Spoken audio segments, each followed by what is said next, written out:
Welcome everybody to a trip down memory lane. We are going all the way back to FIFA 14 to experience how much the FIFA series has changed in just over a decade. I absolutely loved this game growing up and sunk ridiculous amounts of hours into it. It definitely goes down as one of my favourites of the FIFA franchise. But today we'll be completing a mega rebuild with Newcastle United as we test this old school FIFA to its limits. If there are any other games you want me to do a video on, I have them all, so let me know. So let's take a seat in our time machine and go all the way back in time to 2014. We'll place a sizable bet on Goetze to win the World Cup for Germany, do an ice bucket challenge, be forced to listen to Happy by Pharrell Williams absolutely everywhere. Oh, and also play some FIFA 14. So here is the team, and it's a big surprise seeing this. Like, I forgot players like Santon and Marvo existed. Sissoko, forgot about his days at Newcastle. Debussy as well. Legends like Colaccini in here, Cabai, Tiote. And then you have those star players like Ben Arthur. The streets won't forget this guy. Unbelievable off the right wing. And then also Papi Demba Cisse, that goal versus Chelsea. His goal scoring form when he arrived. He's an absolute legend for Newcastle. This squad is going to be really fun to work with. Now, we had to do some work in the transfer window. Firstly, there was a few players we didn't want. So Obertan has left for 950,000. He's gone to Nottingham Forest. And we also got rid of Johan Gouffran, a talented striker. We picked up £3.7 million for him, and he's gone to Frankfurt to continue his career. We also loaned out some of our younger players. So Paul Dummett has gone to Charlton. Sammy Amiobi has gone to Blackburn. Curtis Good has gone to Doncaster. Vukic has gone to Preston. James Tavernier has gone to Stevenage. And Gail Bigaremana has gone to Stevenage with him. From there, we picked up a nice range of players that would supplement the team. Firstly, a star signing to come in our left wing. Christian Teo has come in for 8.5 million. He was meant to be special when he hit the scene, but he never really lived up to that talent. We also brought in Needham and Nuaha from QPR for 3.4 million. Rio Miyachi has come in for 1.4 million from Arsenal. David Stockdale has come in for 1 million plus Rob Elliott going the other way. And then we picked up three nice little talents. Firstly, an Irish left winger from Aston Villa,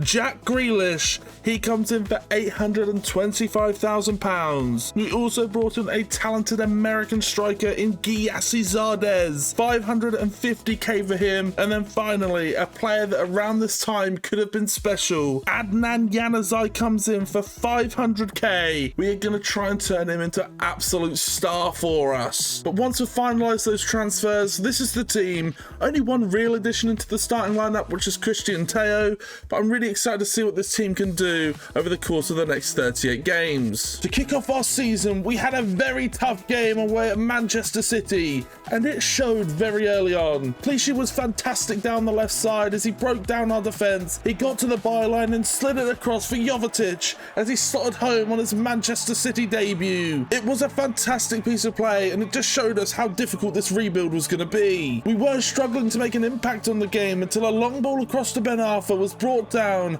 and he turned Chiellini inside and out on his debut. What a goal from the French talent. But things took a turn very quickly once again. We'd done so well to handle Navas initially, but he claims the second ball from the block cross, clips it into Jovetic, and he just couldn't miss from there. A brace for the Montenegrin international. That is a tough pill to swallow. We really tried to get back into the game at this point, and Johan Cabai nearly pulled out from the free kick, but it was a class save from Joe Hart. But all hope was generally gone when Nasri found a beautiful ball to Aguero. He slots it home. 3-1 down against City. There's no real coming back from here. We did pull back a consolation goal late in the game through Papi Demba Cisse, but it was all but over as Man City took away 3 points from this really grueling tie. From here, things were not going well. We went into the West Ham game and lost 1-0. We then took on Fulham on deadline day and still were only able to grab a point. This meant we only picked up 1 point from our first 3 games. We did have a Capital One Cup game against Wolves where we tried out some of our youngsters and we went out of that 1-0, but the first win didn't take long to come. It was Aston Villa in the end, a win away from home, 2-1 in that one, just what we needed. That form continued against Hull. We picked up a big 3-0 win win here at home, but we were only able to pick up a point against Everton away from home. At this point, we were in desperate need for points after our terrible start to the season, and we had Cardiff City up next, and with them sitting bottom of the table, this had to be a game where we could get our season started again and really gather some momentum. But of course, we completely fumbled the bag. 2 points dropped against Cardiff is so poor, and there were some real issues to work on with the squad. We decided to go back to our squad and see what we could do to be more effective going forward. The defence was solid, we had our best options there, we were adamant on playing a back four, there was just a lack of golden pace up top, and the link-up play was poor. There was a thought about going to a 4-2-3-1 to offer more options around the striker, or going for a two-striker formation to go all-out attack, but either of these left us far too open, or had players like Kabay and Sissoko out of position and gave them less impact of the game. So we decided to stick with what we had for now. However, we're going to try a quicker striker up top. We're going to see if they offer us more runs, are able to offer options to players easier, and just see if that changes our fortunes in future matches. And after being smashed 3-0 by Liverpool, you'd think that that just didn't work. However, we saw so many more attacking opportunities during this game. It was working, we just needed to put them away. We were in dire need of a win. We had our rival Sunderland up next. It was absolutely pivotal that we walked away from this one with 3 points. This was a really scrappy game, and we should have lost this every day of the week. But thankfully for us, our defence held out, and Ben Arthur slotted home this rebound off Westwood to take all 3 points home. This is a massive win versus our biggest rivals. And that form continued into Norwich as Loic Remy's inspired form absolutely pushed us towards 3 points. He picked up 2 major goals, Tieto sealed it as well with another. It was a really good day for us, and personally it was a great day for me because it was the first time it felt like I was getting used to FIFA 14 gameplay. Next up was a trip to White Hart Lane, and Tottenham were a formidable opponent. We put everything out there, but it wasn't enough. A 2-0 loss as Sandro scored a worldie and Soldado put in a fantastic finish with the Trivella. It was just one of those days where it wasn't going for us and we just were never going to get anything out of it. To finish off November, we had a 1-1 draw at home against Chelsea. This was a really big result. And we won 1-0 at home to West Brom. Some really good results this month. It's really started to shoot us back up to the top of the league. We then went away to Manchester United and we gave them such a good game, and it's such a shame that we succumbed to a Fellaini header. An absolute cheat code of Barclays football. Put this guy up top and he'll give you a chance. We put everything in this game. We didn't get what we wanted out of it. Manchester United walk away with the 3 points. Really tough one to take. We had Swansea up next and we needed some redemption. We needed points on the board after dropping them at United, and we've done exactly that. Firstly, Sissoko gets a goal, dropped down by Teo. Done so well to squeeze it in from such a tight angle. Brilliant goal from the Frenchman. Just what you need to take the lead. But from there, things don't go as planned. Wilfred Boney scores. Brilliant work down the middle from Pablo Hernandez. He finds the striker and he isn't going to miss from there. At 1-1, we needed 3 points. We had to go for it, and we'd done that in the last few minutes. Davide Santon released it down the left for Teo. He played a slow but brilliant 1-2 with Sissoko. He releases the Spaniard. He has the free space. Can he make them pay? He absolutely does as he slots into the top corner brilliantly. 2-1. Huge result. We take 3 points away with a brilliant last-minute winner. That is exactly what we needed. We then simmed a few games, and first up was Southampton, who we absolutely smashed with a 4-1 win. 2 from Teo, a Remy and Sissoko goal as well. What a result to kick us off. Palace was another tough game though, but we came out as victors. Sadly in that game though, Christian Teo picked up an injury and will now be absent for 6 weeks. That is a massive loss for the team. In his place though, we wanted to give our young star Grealish a go. He came in against Stoke and helped us to a brilliant 2-1 win. Goals from Remy and Tiote sealed the deal. And then the best of it came when we welcomed Arsenal to St James's Park. We came away with a huge 2-1 win, with Miyachi scoring against his former team and Grealish supplying the other. And it's at this point we can reflect on how well we're doing. We're currently in 6th. We're around those Europa League slots. We're trying to qualify for Europe. At the halfway stage, we're doing fantastic. This season is going really well, and considering how poorly we started, we have really picked it up. And Christian Teo is a massive reason for why we're doing so well. 8 goals from the Spaniard. He's been absolutely fantastic since we've brought him in. He's just one off the 4 joint top scorers right now, all sitting on 9. What an addition he's been for just 8.5 million. He's been a revelation since his arrival. And coming into January, we have a transfer request for Gutierrez, and then a horrible scenario also came about as our star player Yohan Cabaye transfer requests as well. This is not the news we wanted. The board have emailed, they told me I need to sell, so he will be leaving this January. We only have a few days to get this done. So with movement needed in the window, we jumped straight to it. Cabaye's transfer request came in on the 24th, which gave us about a week to sort this deal out. One of the only offers coming in was Manchester United. I didn't want to sell him to a rival, but he had to go out the door. It was 12.5 million in the end. It gives us enough to go and sign a really good player, but we are going to massively miss him. And Gutierrez went out to Fulham. £1.6 million for the Argentinian left midfielder. Hopefully he can go on and do good things there. We also loaned out some of our young players that came back. So Adam Campbell has gone to Stevenage, Connor Newton has gone to Wolves, and Michael Richardson has gone to Preston. And then from there we brought in the replacements. Firstly, Seb Larsson has come in from our rival Sunderland. We want to try and bolster our midfield. I thought this was a good technical option. He will come in as our backup central midfielder. And then the player to replace Yohan Cabaye is a young French midfielder coming all the way from Serie A. We're picking up Paul Pogba for £11 million. A huge deal for the French international. Hopefully he takes us to new heights. So after the transfer window, the team looks like this. We're keeping everything the same. It's a really nice compact unit. We're starting to perform well. Just add that sprinkle of talent in Paul Pogba into midfield. The athletic, brilliant ball player. He's going to be a great addition for us, and I don't think we're going to miss Cabaye too much. Now, through all this commotion, we had a month of absolute chaos. So we beat West Brom 1-0 at the start of the month. We also beat City, which was a major upset. Brilliant work to get 3 points there. We knocked out Rotherham from the FA Cup. That's a big win, keeps us going and gives our young players a chance to play more games. We did then, however, fall to West Ham. 1-0 loss in this one away from home, but we bounced back against Spurs. A huge 1-0 win at home. That is just what's needed. But then we fell short again. 3-1 loss to Chelsea, and then a really poor 1-0 loss to Norwich. That is really going to hurt us. We were now into February, and there's a real good chance to see how our young players were doing in an FA Cup tie versus Nottingham Forest. It was a great young starting lineup with players like Januzaj, Zardes, Miachi and Grealish, and we also got to give rotators like Anuha a game.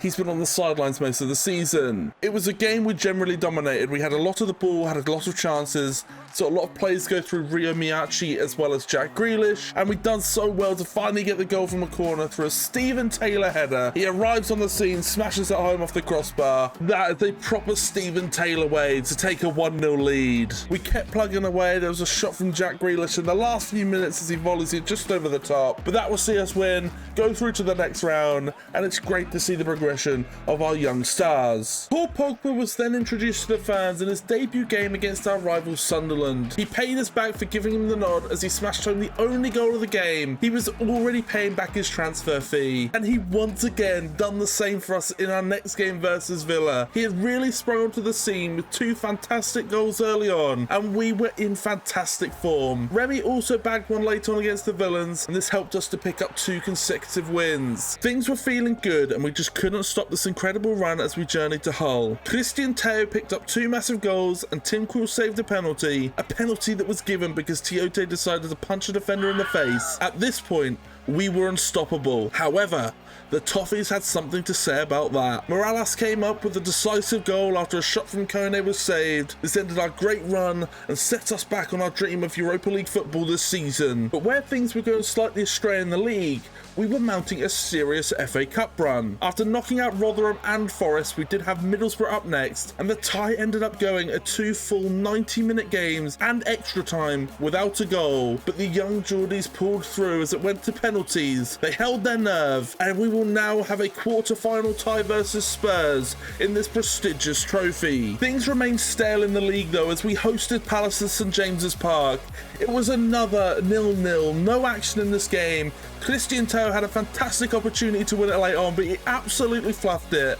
And this is another opportunity lost and even more points dropped. Somehow, when it came to the FA Cup though, we were just a different animal. We withheld Tottenham's bombardment until the breakthrough finally came in the 88th minute, and it was completely against the run of play as Pogba worked his socks off, stole the ball back and whipped a beautiful ball to his midfield partner Sissoko. He headers it past Lloris to secure a vital win, placing us in the semi-finals of the FA Cup. Will this fairy tale have a happy ending? And we used that feel-good feeling from Spurs to send Southampton back down south with 0 points and their pride absolutely shattered. It was a massive 3-0 win with all the goals coming in the last 20 minutes, the pick of them being the well-worked goal that was slammed home by a young star Miachi.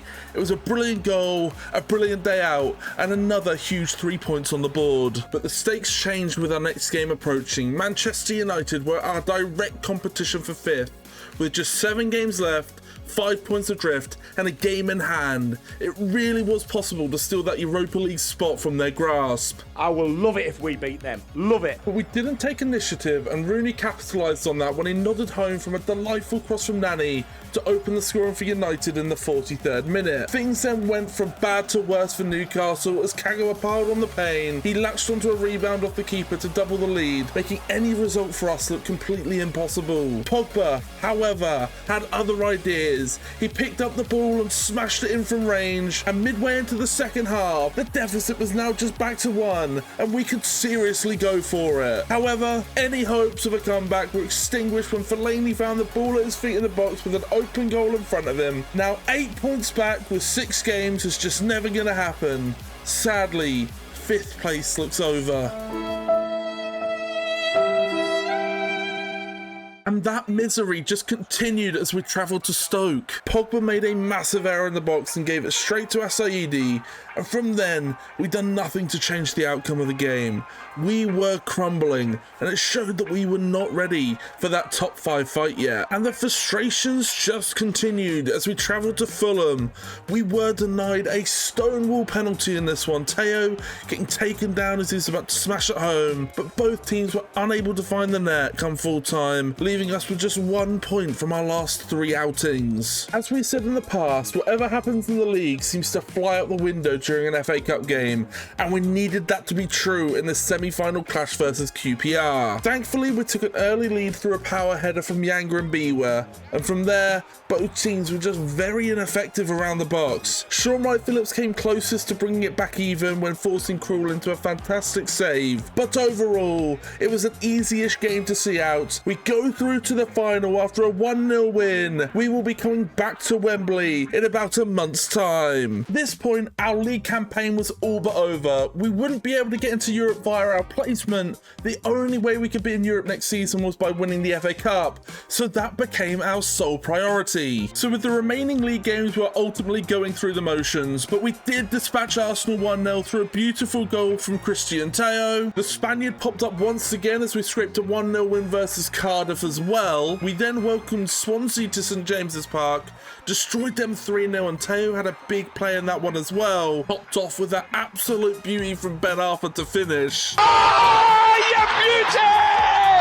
What a head, son! What a head! And finally, we played out a lifeless 0-0 against Liverpool to wrap up the season. It was still a fantastic campaign in hindsight. We showed so many glimpses of class, but we fell short on numerous occasions, and you just can't make the mistakes that we did at this level. We finished 7th, we have an FA Cup final. Let's focus on that now and see if we can pull home some crazy silverware. So here it is then, the FA Cup final is here. This is a major opportunity to win our first trophy as a club in about 60 years and our final chance to get European football next season. Newcastle line up with the strongest 11 they have as Pogba, Santon and Yanga and Biwa all return from injuries. This game really couldn't have come at a better time for us, and Chelsea however decided to line up like this. There is a distinct absence of Frank Lampard, John Terry and Ramirez, but the team they're fielding is still unbelievably strong and they're no doubt the favourites in this one. We got the game underway and before you knew it,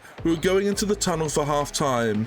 With 0 shots registered during the entirety of the first half, this was an extremely boring affair, and it took all the way until the 69th minute for the first attempt, but it came in the form of a Juan Mata miss hit that just easily trickled wide of the goal. The first time a keeper was asked a question was through Paul Pogba. He brought it down brilliantly and forced a great save from Czech, keeping it even with about 15 minutes to go, and then Loic Remy also had a chance late into the game as he tried to squeeze it under the Czech international, but sadly it was to no avail. That brought us to full time, and extra time would be required to try and settle this stalemate of a tie. Pogba was getting desperate and resorted to a speculative long-range shot that was easily claimed by Czech, and then Torres looked destined to put Chelsea a goal up late into extra time. He played a great 1-2 with Willian, went one-on-one with Krul, and with the Dutch international standing there, he pulled a fantastic save out the bag, keeping it at 0-0 and sending us to penalties. The first penalty is always a tough one, and Remy stepped up to take it. He dispatched his penalty fantastically and sent Czech the wrong way. Then Eden Hazard was tasked with bringing it level. He sent Krul the wrong way as he stepped up, but luckily the post was there to save us. Sissoko was now set up and ready. He went to smash it into the top left, but Czech pulled out a fantastic save. Chelsea were given a lifeline. De Bruyne tried to take that chance with a Panenka, but he got it horribly wrong, sending it miles over the bar. He's got to feel stupid for that. Paul Pogba once again had a chance to give Newcastle a great lead here, but he couldn't outwit Czech as he guessed right, and he kept Chelsea in the tie once again. And that advantage was lost when David Luiz stepped up to do what De Bruyne couldn't. He chipped it down the middle. Krul was just left looking silly. Debussy was now under a lot of pressure to keep us in it. He did, however, dispatch a very cool penalty down the middle, and Czech was only able to watch as he dived the wrong way. But Fernando Torres followed suit and done exactly the same by smashing it down the middle. This made it 2-2 after 4 penalties each. We were now effectively into sudden death. Dario Miachi was tasked with it. He could give us the lead once again, but he crumbled with Czech clawing his shot away. We were now on the brink of losing the FA Cup. All Ashley Cole had to do is score and Chelsea take home the FA Cup this season. He sent Krul the wrong way, but it smashed the face of the post. Somehow we live to see another day. But the pressure mounts. Santon steps up and Czech gets a huge touch, but it ends up in the top corner. Huge sigh of relief for the Italian. Marco Van Ginkel has to score now. He goes for it, and it's beautifully done as he sends Krul the wrong way. We are now getting to those defenders that fear a penalty. Colaccini goes for it, but a tip onto the bar is damning for Newcastle, and Branislav Ivanovic can wrap it up from here. He goes for it, sets the keeper the wrong way, but it's off the crossbar. Somehow we're still in this tie. Surely we don't let one of these lifelines go to waste again. Yanga and Biwa steps up and doesn't let it go to waste. It's a great penalty. It's down to Cahill now. He has the chance to keep Chelsea in the game. He steps up, it's saved, and Newcastle win the FA Cup. A huge turnaround. We looked on the brink of losing it so many times, but glory for Newcastle, glory for the Geordies. What a moment. We lift the FA Cup. We're into the Europa League. We've done so many great things this season. I think this tips it off. We can say it was a successful year. We now move on to bigger and better things. What a season. What a first year of the save. I've absolutely loved this journey so far. And so this is the confirmation. We win the FA Cup. What a journey we've been on so far. And what a way to cap off our first season. I mean, our new signing, Christian Teo, was an absolute powerhouse this season, finishing 3rd in the top scorers list, all the way from left wing as well. What a signing he's been. He also contributed a lot of assists with Sissoko and Ben Arfa. Ben Arfa came in with 5 and Teo and Sissoko picked up 6. What a year for our creators. And Tim Krul brings home the Golden Glove. 16 clean sheets, outwitting everyone in the league. What a year for our star goalkeeper. And here it is. It's a pretty decent year in the Premier League. I'd like to see a few more goals from some of our supporting players. Maybe Ben Arfa stepping up, Pogba with a full season getting a few more. but really happy. We're seeing fantastic numbers through the goals, and there's a lot of assist contributors as well. A really great year for the team overall to go along with our team accolades. Our best growers this season have been Rio Miyachi. He's gone up 4 since his signing from Arsenal. What an addition he has been. Grealish also saw a +3 this year, which is great. I'd hope to give him a loan next year so he can really improve on that. Januzaj has gone up by 3 as well. Once again, a loan would be a great move for him next season. And Zardez the same. If we can get these guys out, bring in some new youngsters, keep that fresh youth intake coming in, that would be unbelievable. And in terms of the starting lineup, the best improver was Musa Sissoko. 3 upgrades to his rating, 24 years of age. He's still got a long way to go. Looks like a really nice all-round midfielder. I'm hoping he can have a fantastic year for us next year once again. And with just a month left of the season, Shola Amiobi's contract will now expire. Hopefully he goes to enjoy the rest of his career, whatever he has left of it. But sadly, his time at Newcastle's come to an end. What a legend. That is season 1 wrapped up, and I need to request your help for season 2. We've got 3 scenarios I need to put to you, so let me know below. Do we try and sign Remy back from QPR? Do we look elsewhere for a striker? And if so, who do we go for? Number 2, Colaccini is reducing in rating, and it'll just keep getting worse as he gets older, so we are in desperate need of a new centre-back.